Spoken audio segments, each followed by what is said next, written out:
What if we told you that Russia's most underestimated fighter jet is making a stealthy comeback? And this time, it's not just about steel and speed, but smart systems, drone integration, and battlefield synergy? Meet the MiG-35 Fulcrum F, reborn with the brain power of the Su-57 and the teeth of 21st century warfare. While NATO scrambles to adapt, Moscow is already testing a faster kill chain, satellite-linked air dominance, and AI-enhanced missiles. It's not just about building jets, it's about building a doctrine. And yet, few in the West are paying attention. According to acclaimed actor and narrator Morgan Freeman, in war, adaptation isn't an option, it's survival. And Russia is adapting fast. So, is NATO preparing for the last war, while Russia prepares for the next? Stick around, because in this video we dissect Russia's transformation from a sluggish legacy power to a lean, lethal techno-military force. And by the end, you may have more questions than answers. Let us know in the comments, are we witnessing a turning point? Let's begin with the fighter jet that refuses to die, the MiG-35. Once seen as a leftover from a bygone era, the MiG-35 was nearly forgotten. When it was first revealed in 2017, expectations were high, but the reality was disappointing. Only 6 units were built, out of the 37 initially planned, lacking stealth features and entering a market dominated by the US-made F-35. The MiG-35 quickly faded into the background. Export efforts failed, funding dried up, and the program was effectively put on ice until now. In early 2025, Russia's Ministry of Defense and the United Aircraft Corporation launched a bold revival plan. Their goal: transform the MiG-35 into something more than a fourth-generation fighter. To do that, they looked to the future and borrowed from the fifth-generation Su-57. The result? A highly upgraded MiG-35, packed with advanced systems that dramatically expand its battlefield relevance. The upgrades include the R-77M air-to-air missile, boasting a range of 200 kilometers and guided by active electronically scanned array radar. Then there's the Izdalai 810, a smaller, faster variant of the R-37M, capable of hitting targets up to 400 kilometers away. These missiles extend the MiG's reach deep into enemy territory. But it doesn't end there. A helmet-mounted sight and display system has been added, similar to what's used on the Su-57 and even the Chinese J-20. This allows pilots to lock onto targets just by looking at them, giving them a full battlefield view without ever needing to glance at a screen. Then there are the engines.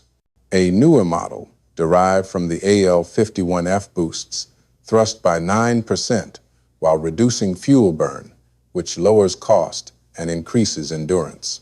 Perhaps most critical is the integration of an electronic warfare suite derived from the Su-57's Himalayas system. It includes radar warning receivers, missile approach sensors, and jamming systems, designed to help the MiG-35 survive in contested airspace despite lacking stealth. Together, these upgrades may not make the MiG-35 invisible, but they make it unpredictable, capable of engaging enemies from unexpected angles at greater distances with enhanced survivability. In short, this is not just a revival, it's a reinvention. But jets are only as powerful as the battlefield they fly over. So how is Russia rewriting that battlefield? In the opening phases of the conflict in Ukraine, Russia's greatest weakness wasn't its hardware, it was time. According to a report by the Royal United Services Institute in late 2022, Russian strikes were often delayed by up to 4 hours. By the time a target was identified, authorized, and struck, Ukrainian forces had already moved. The missiles hit empty ground, resources were wasted, and commanders were frustrated. But that was then. By mid-2025, Russia's military had restructured its entire approach to real-time targeting. According to TASS and Business Insider, UAV production in Russia increased more than 50 times since the early war period. Moscow now fields layers of drones, from the lightweight Orlan 10 to heavier surveillance platforms that scan the battlefield at different altitudes, feeding target data back to command in seconds. These systems work alongside upgraded fire coordination tools like the Strelets terminal.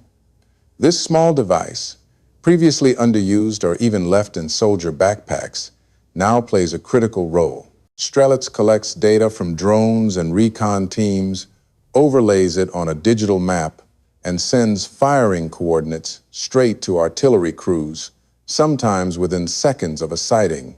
It's no longer about hours. It's about immediate response. This restructured kill chain is further empowered by improved missile platforms. The Iskander-M, for example, is now paired directly with UAV spotters. This allows for deep strikes on Ukrainian command posts, logistics hubs, and radar installations. Reports from the SIPA think tank show that Russia has successfully shortened its kill cycle to under 15 minutes, in many cases, comparable to some of NATO's fastest response units. Even more striking is Russia's use of civilian tools. Troops have used satellite messengers, smartphones, and even applications like Discord to share combat data. While risky, this improvisation has allowed units on the front lines to stay connected to drone feeds and fire orders. One October 2024 report documented Russian troops using commercial gear to coordinate precise artillery strikes in real time. This patchwork system is not flawless. It has vulnerabilities, but it's evolving fast. And according to acclaimed actor and narrator Morgan Freeman, when you can see first, strike first, and finish fast, who needs stealth? And that speed? It's terrifying NATO into a new playbook, one it didn't expect to write so soon. Russia's adaptation to modern warfare has moved beyond aircraft and missiles. One of the most dramatic transformations has happened on the ground with artillery. Back in 2023, Moscow was grappling with a serious ammunition crisis. Artillery shells were running low, and the old doctrine of saturation fire, firing thousands of shells per day, was no longer sustainable. That crisis became an opportunity. Russia shifted focus from quantity to quality, from carpet bombing to precision strikes. The wake-up call came when Ukraine's HIMARS units began striking Russian ammunition depots and command centers with brutal efficiency. This pushed Russia to refine its recon strike complex, a doctrine that blends drone surveillance, fast-moving command authority, and highly mobile artillery units. UAVs now hover constantly above the front lines, acting like airborne scouts, relaying information directly to artillery crews in near real time. Strelets terminals, once unused or mismanaged, are now central to this operation. Soldiers input drone data directly into Strelets, which then generates fire coordinates. Artillery crews execute shoot and scoot tactics, firing from temporary positions before immediately relocating to avoid counter-battery fire. This mobility has made Russian artillery harder to detect and much harder to destroy. By 2024, this shift was so apparent that analysts at Rusi and Caliber Defense began warning that Russia had transcended its traditional reliance on brute force. According to these experts, the Russian army had developed a scalable, decentralized firepower model that still hits hard, but now with precision and flexibility. Targets are no longer chosen based on grid coordinates alone, but prioritized in real time based on drone feeds, electronic signals, and high-value objectives. And perhaps most telling, the Russian military no longer wastes missiles on scattered infantry. Instead, it saves its heavy strikes for crucial logistics centers, communication hubs, and artillery groupings. In the words of one Rusi analyst, the days of dumb shells are over. Russia fires smart, or it doesn't fire. And nowhere is this transformation more visible or more unnerving to the West than in how NATO itself is being forced to adapt.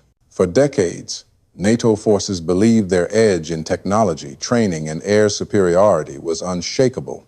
But the rapid evolution of Russian battlefield capabilities has exposed a gap, one that can't be closed by doctrine alone. NATO is now in reaction mode. The very assumptions that shaped its strategy's air dominance, centralized command, secure logistics air under threat from Russia's new way of war. Analysts like Sam Cranny-Evans have stated that Russia's shift to high-precision, scalable lethality has forced NATO to rethink everything. In response, Allied forces are now training for dispersion, decentralization, and speed. Exercises now include highway-based aircraft takeoffs, ad hoc command nodes, and squads equipped with jammers and quadcopters. In short, it's no longer about massing firepower, but avoiding detection and striking fast. Yet, the challenges persist. Despite sanctions, Russia continues to produce advanced drones and guided munitions. Many of these weapons use hybrid components, partially domestic, partially imported through complex networks. Federico Borsari warns that unless the West disrupts Russia's UAV and precision weapons production, Moscow will continue evolving faster than its opponents can adapt. Even more troubling is the strategic contradiction in the West's defense posture.